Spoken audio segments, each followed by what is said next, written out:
Bom, pessoal, dando continuidade à resolução do Enário de 2025, revisando aqui as questões de clínica médica, tá bom? Questão número 5, a questão bastante extensa, que ele vai dar muitas informações para você, só de bater o olho, você já filtra que ele deu muita informação. Então, eu vou começar a ler aqui a questão e vou tentar focar nos pontos mais cruciais aqui para você responder essa questão com certeza, tá certo? É uma mulher de 20 anos que se queixa de edema generalizado há 3 semanas e que evoluiu com piora progressiva. Ela também tem hiporexia e astenia nesse período.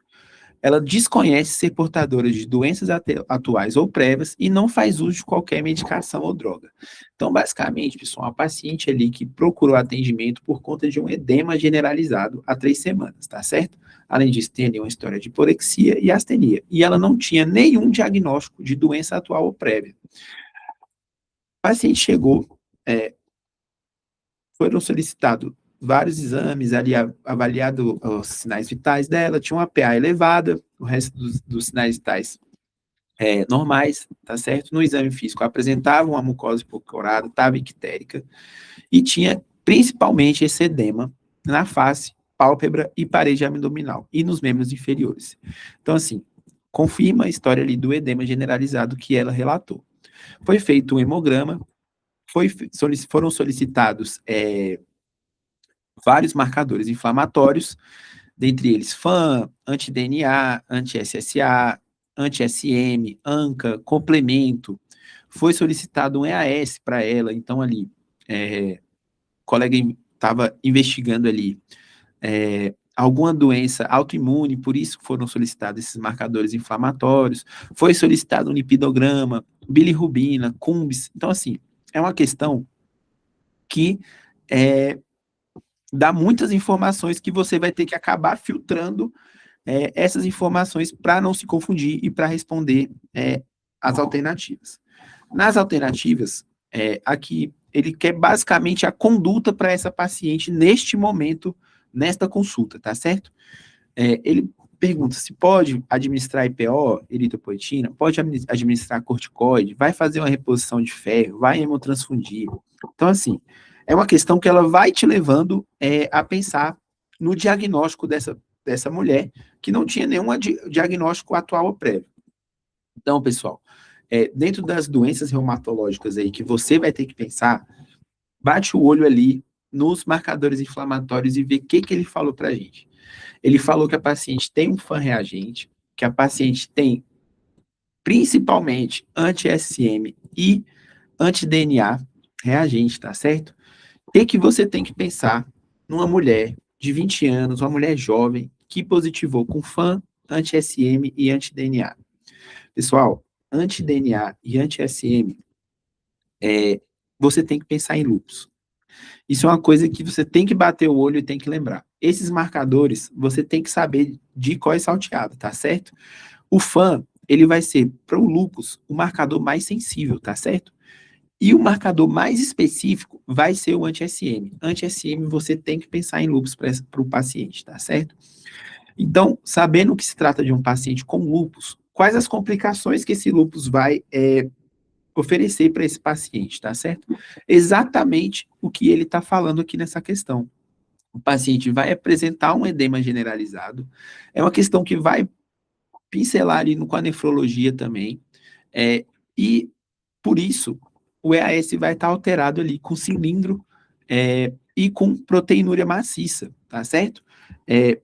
Essa paciente, nesse momento, além de ter essa proteinúria maciça, além de ter esse edema generalizado, também tem uma anemia. Aqui, como vocês podem ver, o paciente está com a hemoglobina de 7, tá certo? Então, ela tem ali um quadro de anemia.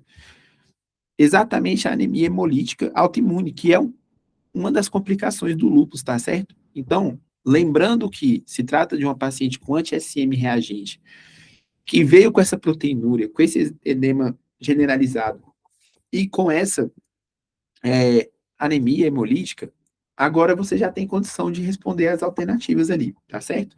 Mas antes de responder, vamos dar uma revisada aqui exatamente no lúpus eritematoso sistêmico, tá certo? É uma doença autoimune, que os critérios, assim, que você tem que saber são os autoanticorpos que têm sensibilidade e especificidade que também ele costuma perguntar em provas, tá certo? Principalmente, qual que é o anticorpo mais sensível e qual que é o autoanticorpo mais específico nessa doença. O autoanticorpo mais sensível é o FAM, com a sensibilidade de 95% a 98%. E o autoanticorpo mais específico é o anti-SM, tá certo?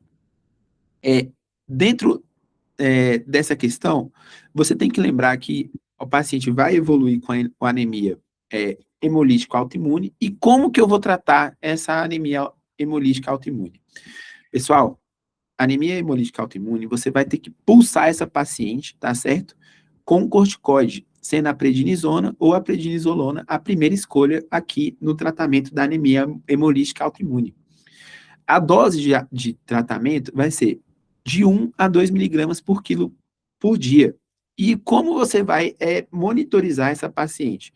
Você vai fazer a pulsoterapia com corticoide e você vai continuar essa pulsoterapia até resolver a anemia dessa paciente, até resolver essa resposta inflamatória que essa paciente está tendo, tá certo?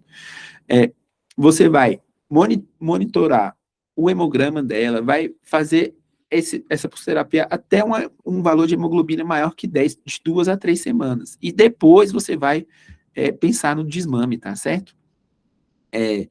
No caso de ser uma doença grave, o paciente está extremamente descompensada, você pode fazer o corticoide com o rituximab, você pode fazer a metilprednisolona EV também. Então, assim, primeiramente, identificar a doença, que é o lúpus. Segundo, identificar que se trata de uma anemia hemolítica autoimune. E terceiro, ir para o tratamento dessa doença. Então, aqui nas questões, ele nos deu algumas opções. Primeiro, administrar eritropoetina. Pessoal, eritropoetina é para o tratamento de doença renal crônica, tá certo? Aqui é um quadro agudo, a paciente está com anemia hemolítica autoimune. Não é o caso de fazer a EPO para ela nesse momento. Reposição de ferro parenteral. Ferro parenteral, pessoal, para anemia ferropriva. Não se trata de uma anemia ferropriva, é uma anemia hemolítica autoimune, tá certo? Hemotransfusão. Hemotransfusão, o paciente está com hemoglobina de 7, não está indicada hemotransfusão para ela ainda. Prescrição de hidroxicloroquina oral.